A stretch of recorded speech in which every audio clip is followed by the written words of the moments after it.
Bagaimana hasil pendalaman penyidikan terhadap sindikat pengedar dan pembuat madu palsu? Saat ini kita sudah tersambung dengan Direskrimsus Polda Banten, Kombes Pol Nunung Saifuddin. Selamat siang Pak Nunung. Selamat siang Mbak Sumi. Pak Nunung, dari 3 tersangka yang sudah ditahan dan juga pemeriksaan sejauh ini, apalagi temuan-temuan yang baru saja digali dalam penyidikan ini? Sementara ini kami belum bisa menyampaikan temuan baru masih dengan 3 tersangka yang lama, yaitu AS sebagai kurir, kemudian TM sebagai peracik, dan MS sebagai pemilik pabrik.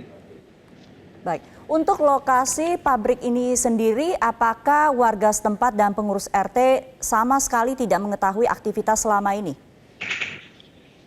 Jadi menurut keterangan warga sekitar bahwa mereka tahunya bahwa di tempat tersebut adalah pabrik pembuatan selai, bukan pabrik pembuatan madu. Dan beroperasi selama hampir 1 tahun ya Pak Nunung ya? Betul, hampir 1 tahun tepatnya ketika masa pandemi corona ini mulai mencuat, pabrik ini sudah mulai beroperasi. Baik, untuk hasil uji lab, kandungan yang dikatakan berbahaya dalam campuran madu palsu ini, sejauh mana efeknya terhadap kesehatan manusia? Sebagaimana tadi kemarin disampaikan oleh rekan-rekan kita dari Balai POM, bahwa zat yang paling berbahaya di sini adalah molase. Ya. Molase ini merupakan limbah dari tetes tebu saat pembuatan gula. Molase ini menurut dari Balai POM bisa menyebabkan kanker dan diabetes karena kandungannya lebih kental. Ya.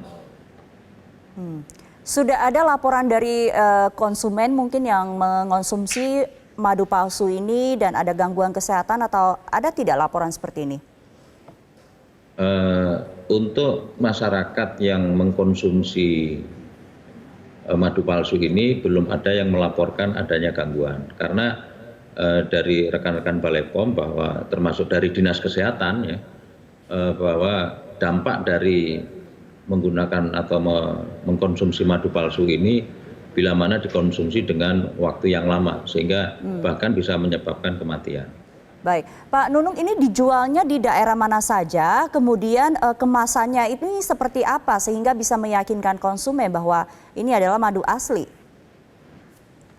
Dari keterangan tersangka bahwa madu palsu ini sudah diedarkan di wilayah Jakarta, kemudian daerah Banten, Jawa Barat, Jawa Timur, dan Jawa Tengah. Namun demikian untuk wilayah lain juga kemungkinan besar sudah, karena selain dijual secara konvensional, madu ini juga dijual melalui online. Untuk penjual sendiri apakah juga akan ditahan? Untuk penjual kita belum mengarah ke sana, namun demikian kita sudah berkoordinasi dengan Balai POM. Dalam waktu dekat kita akan melakukan tindakan, melakukan penyitaan terhadap madu-madu palsu ini. Dan baik, kemasan madu palsu ini, ya Mbak, untuk kemasan madu palsu ini biasanya menggunakan ciri khas, dia dibungkus dengan selain botol, dia juga dibungkus dengan pelepah pisang. Saran atau mungkin himbauan untuk masyarakat, bila mana ingin mengkonsumsi madu palsu ini, supaya tidak mengkonsumsi madu atau masyarakat ingin mengkonsumsi madu yang asli, sebaiknya sementara ini membeli madu yang sudah ada izin edar dari Balai POM. Baik, sudah ada izin, kemudian juga ada merek yang jelas gitu ya. Terima kasih Kombes Pol Nunung Saifuddin untuk waktunya di Metro Siang. Jangan lupa subscribe YouTube channel Metro TV News dan nyalakan notifikasinya.